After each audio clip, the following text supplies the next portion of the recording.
It's time for some news, but before that, let me just tell you I greatly enjoyed the comment section of my previous video, where some of you had a bit of a freak out watching me have a bit of a freak out, and that resulted in some interesting discussion. And yes, I did heart that comment because, you know, I love haters. All right, on to some actual news. And of course, we're going to start with the Tesla Model 3. And it's actually an interesting story because we know that they're right now selling the cars to their employees. And a lot of us have to wait for quite some time. But there were three Model 3s for sale by people who own them right now, which are Tesla employees. And eBay and Craigslist, a couple of them were for $90,000, but one of them was actually up for sale for $150,000. Now, Tesla has an agreement with their employees that because they're getting those cars before everybody else, they're not allowed to sell them for profit. So those, by the way, don't look for those. They're completely gone almost immediately. I doubt that they were sold. I'm assuming Tesla reached out to them and reminded them about the fact that they can't just be selling them for profit. But a lot of people freaked out saying, oh my God, who would ever pay $150,000 for a used Model 3? Yeah, I know it's Model 3, but you know, there's a limit, for everything. But I gotta tell you, actually, that's a pretty reasonable price. I'll tell you why. A lot of times the competitors want to get a hold of a brand new car that their competition came up with, and in this case, obviously, it's a Model 3. It's supposed to change the world of the whole car industry. Now, I believe there was a company that bought a Model X for probably record amount, and that's actually not very uncommon. In this case, they can really buy the car from the manufacturer. So, and this is the only way to get a hold of it is to buy it from one of the employees. So $150,000 actually, not that much. So reasonable price. I doubt that was sold, but it's kind of cool to see them on the Cragslist. By the way, real picture. All right, let's move on to another actually exciting news, because remember we were kind of tracking the story from like last year almost, where Tesla, we found out that Tesla was offering insurance in China and Australia to Tesla drivers, something that wasn't available to us here in the United States, and we were kind of waiting for it for a while. Well, guess what? It just happened. Now, in the United States and Canada, Tesla partnered up with Liberty Mutual and Aviva to offer that insurance now for us. Now, I own two Model S's, and I have the reason I know about this is I was going through the Tesla news to do this report for you guys, but I did not get an email or a phone call or a smoke signal from Tesla at all.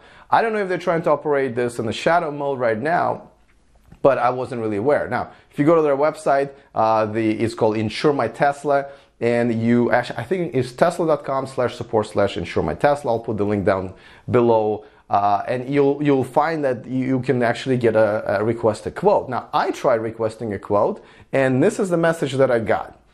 So not a good start. I did get an email from Liberty Mutual asking me for more information, but this is kind of a weird way of going about it. Again, I don't know, maybe that's why they're just trying to fine-tune it, but not a good experience so far. Though I am looking forward to seeing if they can actually beat the rate that I have right now, because 5 years ago I started with $120 a month, and I'm insured through Farmers, and now with the same coverage I went all the way to $200 a month. And I recently tried getting some competitor quotes, and no, I'm pretty much getting the best deals at $200 a month, which I think is kind of a lot. And I see a lot of people in my Facebook group kind of complaining about the same thing. So I think we're all hoping that this partnership that Tesla just created is going to help us out a little bit, because I think the rates are a little too ridiculous, and there are now more shops and less delay for the parts and the way to actually get your car fixed.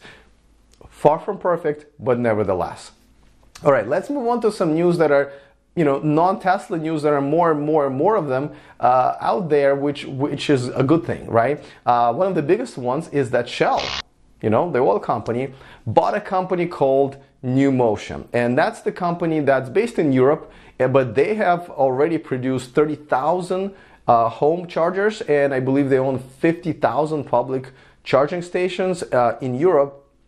And I really always don't care about those numbers. I think what's important is the oil company, they're the last ones to move right off their butts, like Shell, actually realized that they gotta move into that direction, and they've made their first acquisition. This tells everybody that the world is changing. So this is, I think, is really good news. Now, of course, it's a level 2 at best that those chargers can handle, as we know that most people will be charging at their homes like we all do now. And the gas stations of the future, the charging stations, will have to be fast charging, and there will be much less of them because this is mainly for traveling. But nevertheless, good start. Fisker. Remember Fisker, the company that kind of started, I think, out of some employees of Tesla and beat them to the market with their car, and that's now named pretty ironically Karma. And they only had like 40 miles on the charge, and the rest of it was gas, so it was a hybrid. It was priced like 130,000 plus, and very few people bought it. They ended up filing for bankruptcy, but now they've emerged. And I think there are two companies that emerged, Karma and Fisker. Now, Fisker just announced officially that they're going to be unveiling their new car called Emotion at the CES in January.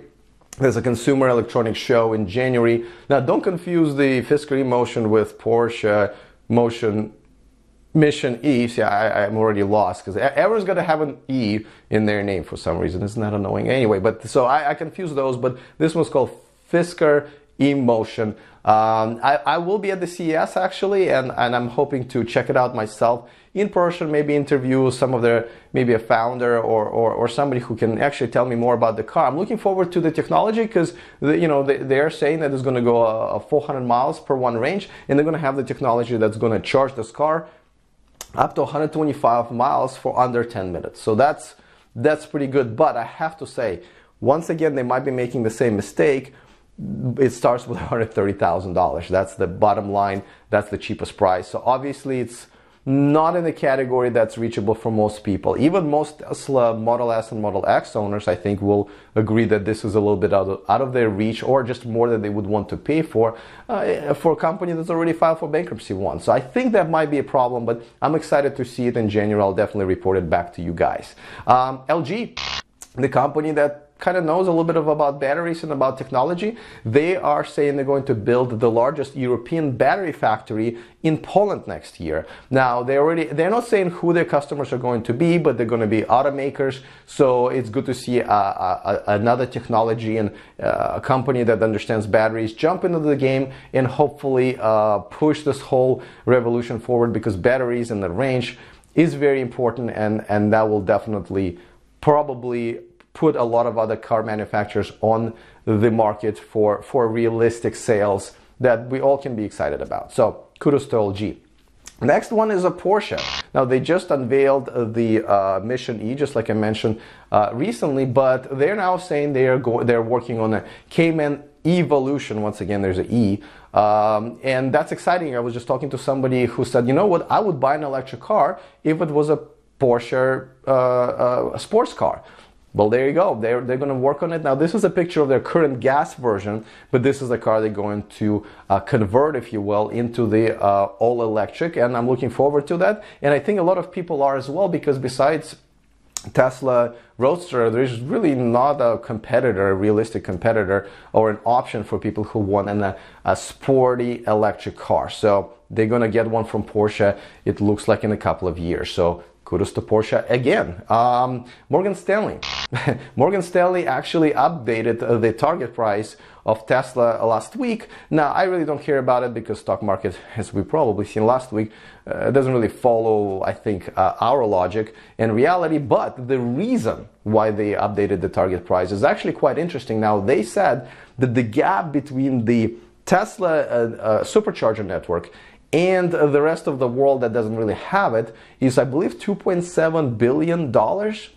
That's how much money the rest of the world have to put into infrastructure to kind of compete with Tesla. Now, that's good news for Tesla, and I understand why they updated their target price. But this is something that I've been saying all along, and a lot of Tesla owners, I think, understand that it's really not even the car. As amazing as the car is, it's the network behind it, and I still don't understand why, Chevy and Nissan and other companies don't quite get that yet. You know, they're relying on existing networks that are really just level 2 at best. So this is a big deal. Hopefully it's a wake-up call for the rest of the industry, either to figure out the way how to build an infrastructure together for the entire industry, or provide it for their customers per company basis. So another great news in the world of electric cars. Back to Tesla now, because they released yet another version for the Autopilot. I have a separate video just in case if you guys are confused. Autopilot 1, Autopilot 2. It is a 2.5 right now. I'm going to put a card over there so you can watch my videos about what the difference is, what the history is. But for those of you who are just never heard of it, I know it sounds confusing, but the current 2.5 version does not have all the features that 1.0 version has. I know it sounds weird, just like I said, watch my videos, it will make some sense to you. So they just came out. They just updated their software, so now the automatic emergency braking is going to be part of 2.5. Now, this is something that was operating in a shadow mode for a while, just to see they were simulating this system working, and just I guess they were satisfied that it was working pretty good, so they roll it out. Everybody with 2.5 will start getting it pretty much this week, from what I understand. So 2.5 is catching up more and more with 1.0. Again, it sounds crazy, but that's what it is. So that's all the news I have this week. Check out my video coming up in a few days. I saw a camouflaged car, mystery car, on the freeway. I took a video and some pictures, so I'm going to be investigating and trying to see what car really this was, and hopefully you guys can help me out. I have a guess. I think I nailed it down to this one car, but watch it in a couple of days and maybe you guys can help me out and tell me what it is that I saw in a complete camouflage here on the freeway in Silicon Valley. Alright guys, that's all I got for you. I will see you next week, and remember to stay charged.